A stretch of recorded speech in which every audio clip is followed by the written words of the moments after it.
All right. Good morning, PT on Ice fam. Happy Friday.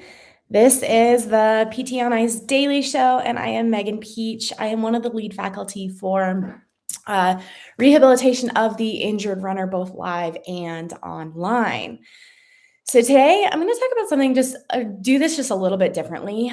In the online course, Jason and I have it set up where we have this Word document where people can submit questions every single week on running gait analysis, on the material for that week, or whatever questions they may have related to running. So I went through our archive of running related questions, and what I want to do today is just answer some of those questions that we get consistently with every single Rehab of the Injured Runner online cohort.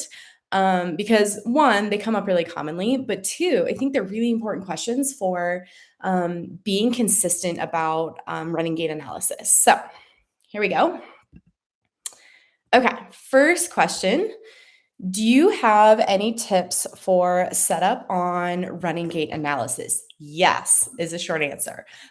Number one, I would say, I say this probably every week in our course, is tuck in the shirt. And I am so guilty of not having the runner tuck in their shirt. It's important though, because if somebody does not have a tucked in shirt, you can't see what the pelvis is doing just in terms of the pelvis alignment. Sometimes you can't see what the trunk is doing if it's a really baggy shirt. And so in order just to see if there's a Trendelenburg, contralateral hip drop, maybe a compensated Trendelenburg, then we really need to have the runner tuck in the shirt. Guilty every single time almost of forgetting this. So inevitably I have to have them stop running, walk, tuck in the shirt, and then start running again. And it's just waste time. Okay, so the other part of that is to have them try to have them wear a different colored top versus their bottom. So preferably I like to have them wear shorts. Tight capris or well-fitted pants works well. It's just nice to be able to see the knee joint and the Achilles when you're doing this. So capris or pants are not ideal. Shorts are ideal, but if you can have them wear a different colored top versus short, this also allows us just to visualize things better. So we can visualize where the line of the pelvis is to see Trendelenburg. It's just a little bit clearer on some of the mechanics that we're looking at during the running gait analysis. If you have somebody comfortable, if you have a male comfortable taking off their shirt, that's even better. Then you can see what the spine is doing. You can see what the trunk is doing. If you have a female that is willing to run in just her sports bra, also better than just running in the shirt because we can visualize just a little bit more. Let's see, the number one thing I think we talk about in running gait analysis, or at least the setup of running gait analysis in our online cohorts, are to make sure the camera is perpendicular to the plane of interest. So if you are behind the runner, that plane is going to be the frontal plane, and we want to be as perpendicular as possible to that plane. Occasionally, there are setup issues or space constraints that we can't necessarily be exactly perpendicular. But if you can get there, it's going to just allow you to be a little bit more consistent later on if you have to do a repeat running gait analysis for comparison. And then last, for these running gait analysis, whether using an iPhone, an iPad, some kind of other recording device, then thanks, John. If you're using any kind of recording device to do some kind of slow motion capture, it uses a high speed video. And what this means is it's taking a lot of frames per second. And in order for that slow motion video to then be clear, it needs a lot of light. So if you have a treadmill placed by a window with a lot of natural light, that works really well. But if you don't, and you're in a little bit of a darker space, then it might be helpful to use an extra light. We use a shop light in clinic, and that seems to work really well. And the light's just directed right at that runner.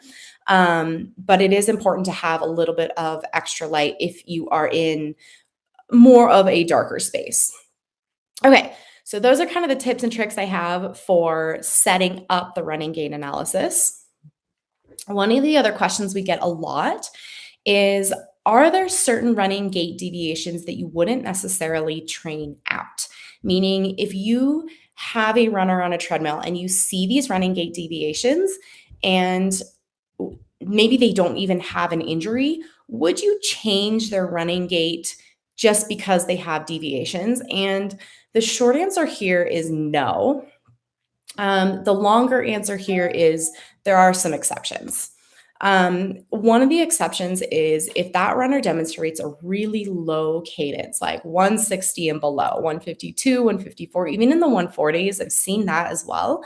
A very, very low cadence has been associated with an increased risk for medial tibial stress syndrome, to be specific, but also a higher vertical loading rate. Which that's up for debate as to whether or not that is associated with an increased risk of injury, but it seems to be kind of headed that direction. So if somebody has a very low cadence, less than 160, I will definitely try to increase that regardless of existing injury.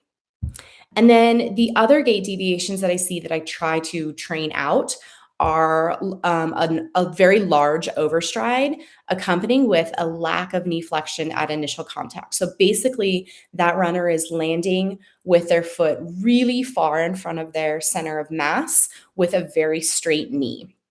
What this doesn't allow for is shock absorption with our active structures. So any of our contractile tissues, our muscles, our quads, our gastroc, our soleus, they are not allowed to basically absorb that impact when the foot strikes the ground with an eccentric type of muscle contraction. And when we don't get eccentric control of the movement, what we're using is then passive shock absorption, either with joint articular surfaces, cartilage, maybe ligaments, even bone is doing all of the shock absorption. And so when you accompany that with a really large, a very large impact peak, so some of the forces that they have when they strike really far in front of them, and when you accompany that with a really large braking force, because they're having such a big overstride, and we're trying to overcome that with passive structures, that's going to put those passive structures at a greater risk of injury. So if we can use the active structures and the musculature, that athlete is going to be able to tolerate running a lot better than the one using their passive structures. So when I do see a large overstride with a lack of knee flexion, I like to try to bring that in just a little bit so they have a little bit more knee flexion at initial contact and a little bit shorter stride length. Part of this answer comes from our lack of prospective studies looking at specific running mechanics and their associations with specific injuries. And so we have quite a few studies that take runners with specific injuries, patella pain syndrome, for example, and look at their mechanics. But there are much fewer studies looking at mechanics and then waiting for those healthy runners to get injured and deciding which mechanics are related to specific injuries. So there are a few out there, but we just need more in that area. So long story short, do I train out running gait deviations? No is the short answer, but with some exceptions being very low cadence or a large overstride with a lack of knee flexion. Okay, third question here. When looking from the posterior view, so you're standing behind the runner, my subject has a very obnoxious heel whip. Is this associated with any of the more common running injuries? So this is a great question because we get this every single probably live class and online cohort. And heel whip is an interesting one. It could probably generate quite a large discussion on it as well. But there's really not much literature, at least that I've read, on heel whip and the sources of heel whip and why it happens. So to describe heel whip just a little bit first, when the foot comes off of the ground, so we're at toe off, typically in heel whip, the toes will come off the ground in a neutral position or in what we would consider a normal position, and it looks normal in terms of running gait mechanics. With the heel whip, that actually occurs during the swing phase. And what happens is that as that foot comes up off the ground, the heel starts to rotate medially and the toes or the forefoot rotate laterally. So we get this, what looks like this whip effect of the foot during swing phase. That's the more common. The lesser common heel whip, at least in my experience of what I've seen in injured runners, is that the heel will rotate laterally and the toes will rotate medially. It certainly happens. I just see the former, the more common of the two situations. So with the heel whip, in my opinion, it's more proximally driven, meaning I think that that heel whip is actually originating at the hip. Now, just because we see somebody with a heel whip doesn't necessarily mean that we automatically know the source of that heel whip. It just means that that individual probably needs a little bit further evaluation to try to determine where that heel whip is coming from and if it's related to an injury, if that runner currently has an injury. So, with a proximally driven heel whip, I think thought about this a lot, and I may be wrong, up for discussion.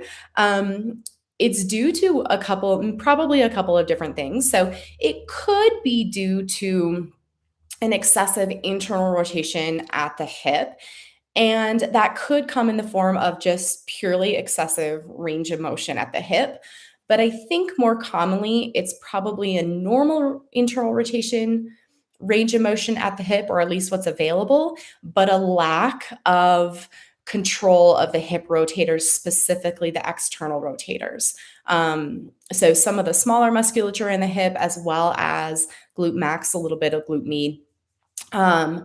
So I think that when somebody exhibits a heel whip, at least in my opinion, in most circumstances, it's proximally driven from the lack of control of those hip rotators. So that being said, I think it can also come from a lack of ankle dorsiflexion range of motion, common in people after ankle sprains, malleolar fractures, other kinds of ankle surgeries with a lack of dorsiflexion. That individual is whipping that heel around or abducting the toes to try to clear the ground as they go through swing phase. And then the last one that can often accompany heel whip, especially in a surgical or post-surgical population, is lack of hamstring recruitment. So we see this often in ACL reconstructions, especially those who have had hamstring autografts. So not always have they had a hamstring autograft, but very commonly those who are exhibiting heel whip have. And it's just a lack of recruitment of those medial hamstrings. And what that allows for is this external rotation of the tibia on the femur. So it's really just lacking in control of that tibiofemoral joint, and it's lacking in the ability to try to keep it in a neutral position. So those are kind of the three circumstances that we found to kind of drive a heel whip.